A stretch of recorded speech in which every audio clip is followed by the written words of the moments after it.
la tête d'une forte délégation, Jacques Ayadji, ministre conseiller aux infrastructures et au cadre de vie, président du parti Moël Bénin et ami du couple Gabelus, gestionnaire de la fondation Anateco, a posé un geste à la fois simple et profondément symbolique. S'asseoir au milieu des enfants, partager avec eux un repas copieux, échanger des sourires sincères, des paroles d'encouragement et des regards chargés de tendresse. Loin des discours officiels, c'est par la proximité, l'authenticité et l'humanité que Jacques Ayadji a marqué de son empreinte cette journée mémorable de célébration de la Noël, ce jeudi 25 décembre 2025 à Dangbo, dans la vallée de l'Ouémé. J'ai découvert il y a quelques mois et j'ai vu que ce que le couple Gabelus fait ici est bon à faire savoir et j'ai décidé depuis 6 mois de passer la Noël avec les enfants d'ici. Moi j'étais très heureux de passer cette fête avec ces enfants-là que j'ai servi moi-même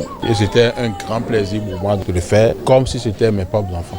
Dans une atmosphère empreinte de convivialité et d'émotion, les rires cristallins des enfants ont résonné comme un véritable chant d'espérance. Pour ces orphelins, Noël a pris des allures de renaissance, portées par une attention sincère, leur rappelant qu'ils ne sont ni oubliés ni seuls face à l'adversité. Une initiative profondément humaine qui a touché le couple Gabelus, visiblement ému et reconnaissant de cette marque de considération, de solidarité et de fraternité. C'est un honneur qu'il ait choisi la fondation Anateco pour venir manger avec nous. Il a apprécié le repas et c'est encore une plus grande joie puisqu'il a dit qu'il a donné 22 sur 20. Je ne savais pas qu'il aimait manger à Lomagbo et avec beaucoup d'étonnement, j'ai vu qu'il a bien mangé.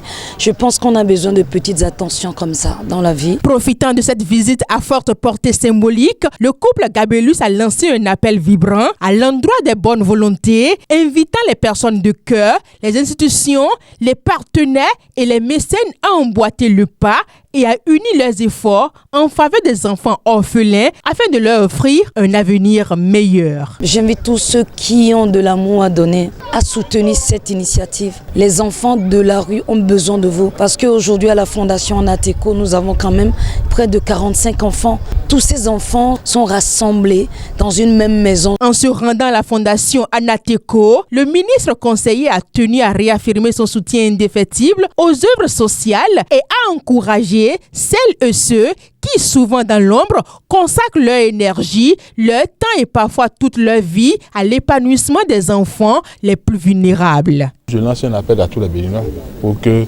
cette chaîne de solidarité soit créée. Parce que lorsque vous ne donnez pas, vous ne recevez pas. C'est une loi de la nature. Surnommé pour la circonstance le Père Noël des enfants de la Fondation Anateco, Jacques Ayadji a également mis à profit sa visite pour parcourir les installations de l'orphelinat. Salle d'études, dortoir des filles et des garçons, chaque espace visité a permis de mesurer l'ampleur des actions menées, mais aussi l'immensité des sacrifices consentis au quotidien par le couple Gabelus pour offrir à ses enfants un cadre de vie digne, sécurisé et propice à la construction de leur avenir. À Dangbo, en cette journée de Noël, l'amour a trouvé un visage et l'espérance une adresse. Un geste fort, porteur de sens qui rappelle avec éloquence que la véritable magie de Noël réside avant tout dans le don de soi, la solidarité et l'attention sincère portée aux plus fragiles.